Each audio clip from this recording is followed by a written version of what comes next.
The longest government shutdown in history, and the effects are being seen across the country. MTN's Elizabeth Transu was in Browning today to see how Blackfeet tribal members are coping.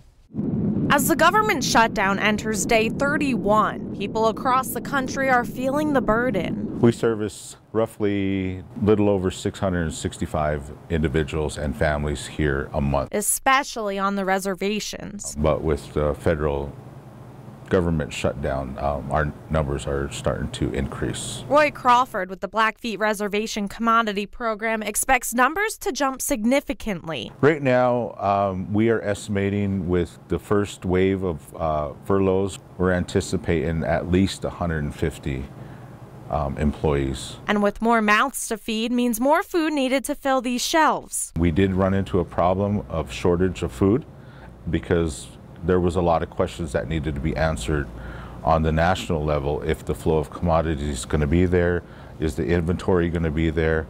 And as time went by, those questions were answered. In fact, Crawford says within the first 10 days of the shutdown, the program had to dip into emergency funds. Per the USDA regulations, we are required to have 2 to 3 months emergency stock on hand, and we actually dipped into that before replenishment came. So I was a little nervous about that. So how early did you dip into that?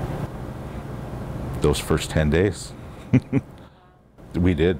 It got a little scary.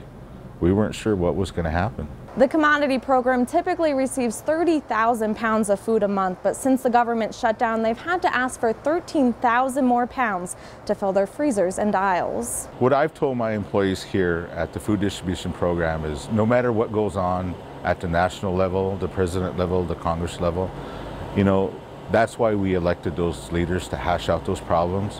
When it trickles all the way down to us, our focus is getting the food in and feeding the people.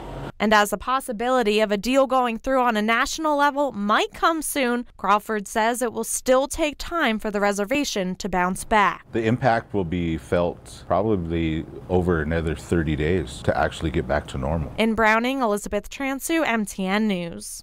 Thanks, Elizabeth. Now, Crawford says the program has enough funds to last until March. If the shutdown goes until then, it will need emergency help from the government.